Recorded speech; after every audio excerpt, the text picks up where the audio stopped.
మున్సిపల్స్కు okay, BRS పోటీ వచ్చే స్థితిలో లేదు. మున్సిపల్ ఎన్నికల్లో గెలుపు ఈజీ, అయినా జర జాగ్రత్త. కీలకమైన సమయంలో విదేశీ పర్యటనకు వెళ్లాల్సి వస్తుంది, జాగ్రత్తగా ఉండండి. మంత్రులకు సీఎం నిర్దేశం అని చెప్పి చూస్తాను. ఈ నెల 22-25 మధ్య ఎన్నికల షెడ్యూల్.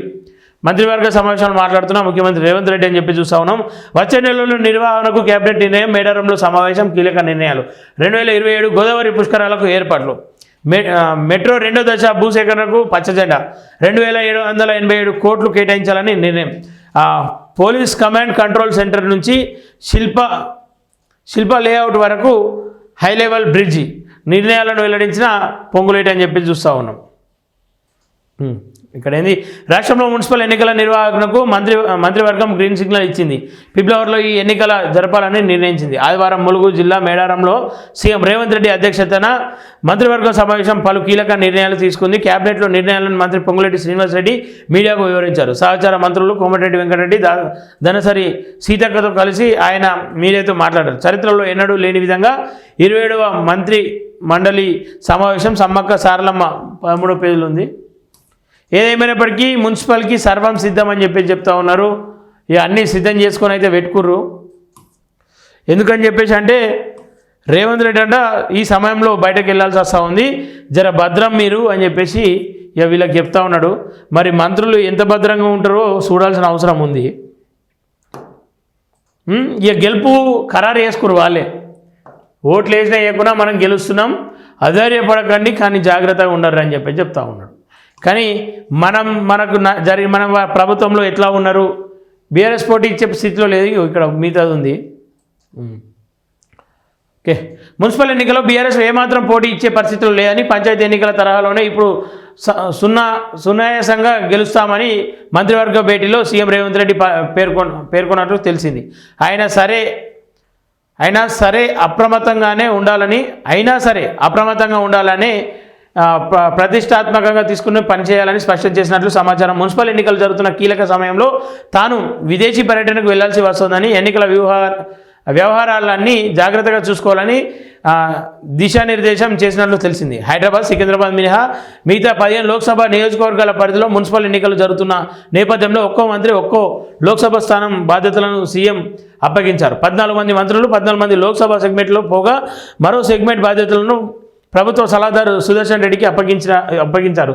తనకు అప్పగించిన లోక్సభ స్థానాల పరిధిలో మున్సిపాలిటీలో స్థానిక నేతలు, కార్యకర్తలను సన్నద్ధం చేసే పని వెంటనే మొదలు పెట్టాలని మంత్రులను సూచించినట్లు సమాచారం. ఏదైతే ఒక్కొక్కరికి ఒక్కొక్క సెగ్మెంట్ విధంగా అప్పగింతలు మంత్రులను ఆ ప్రాంతంలో మీదే బాధ్యతలు అని చెప్తా ఉన్నారు. గతంలో ఏదైతే గ్రామ పంచాయతీలను జిల్లాలనే మండలాలను నియోజకవర్గాలకు వాళ్ళని ఇన్ఛార్జీలుగా పెట్టిండు గతంలో. అదే తరహాలో ఇది కూడా పెడతా ఉన్నాడు.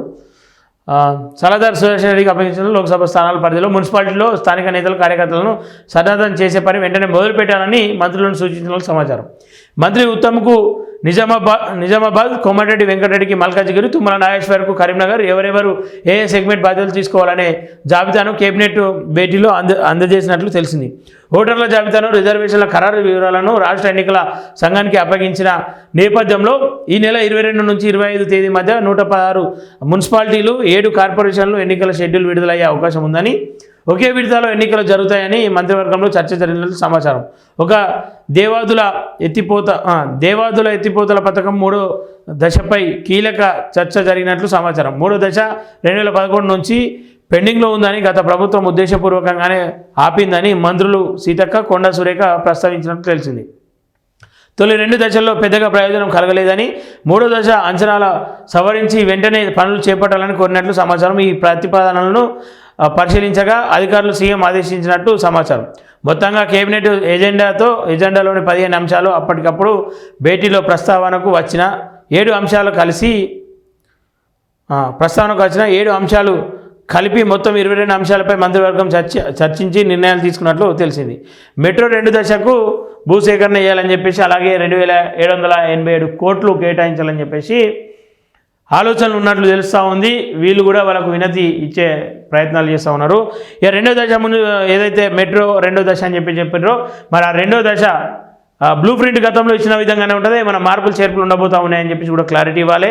గతంలో ఏదైతే జేబీఎస్ నుండి మేడ్చల్ వెళ్ళే రూట్లో వేస్తాం, మేడ్చల్ వరకు పొడిగిస్తామని చెప్పారు. సరే మేడ్చల్ కాకపోయినా కోంపల్లి వరకు అన్నా పొడిగిస్తామని చెప్పారు. దాదాపు కోంపల్లి వరకు వెళ్ళినా కానీ ఆల్మోస్ట్ హైదరాబాద్ దాటినట్టే. కాబట్టి మరి ఆ ప్రయత్నాలు ఏమన్నా చేస్తారా, లేదంటే ఇంకా దాంట్లో ఏమన్నా ఆలస్యం చేసే అవకాశం ఉందా చూడాల్సిన అవసరం ఉంది. నగరంలో మెట్రో రెండో దశ పనులను మరింత ముందుకు సాగుతున్నాయి.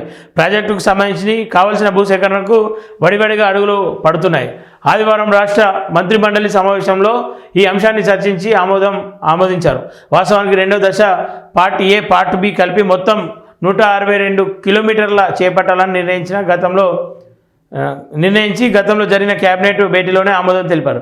ఈ మేరకు డిపిఆర్ ఆమోదం కోసం కేంద్ర ప్రభుత్వానికి పంపించిన రెండో దశలో చేపడుతున్న 8 కారిడార్లకు గాను మొత్తం 43,719 కోట్లు కేటాయించారు.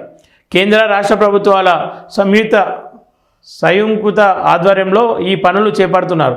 అయితే ఆయా ప్రాంతాల్లో కారిడార్ల కోసం భూసేకరణ సమస్య పెద్దగా లేకపోవడంతో పనులు సకాలంలో ముందుకు సాగాయి. కేవలం 2 దశల్లో 2 మార్గాల్లోనే భూసేకరణ చేయాల్సి ఉంది. కేంద్రం నుంచి డిపిఆర్కు ఆమోదం వచ్చేలోపు కావాల్సిన చోట భూసేకరణ పనులు త్వరగా కేటాయించారు. ఇప్పటికే రెండో దశ ప్రతిపాదనలు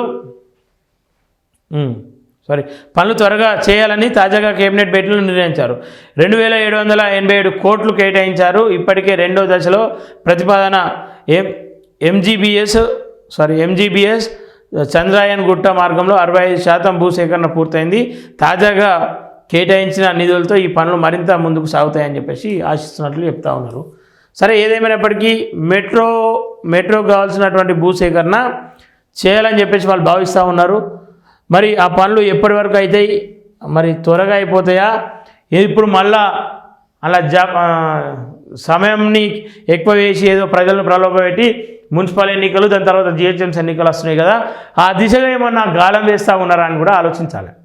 ఎందుకంటే రెండో దశ మెట్రో అనగానే నిజంగా మెట్రో వస్తుంది కాబట్టి ఖచ్చితంగా ప్రభుత్వానికి అండగా ఉండాలని చెప్పేసి ఆ ప్రాంతంలో ఉన్నటువంటి ప్రజలు అనుకుంటూ ఉంటారు.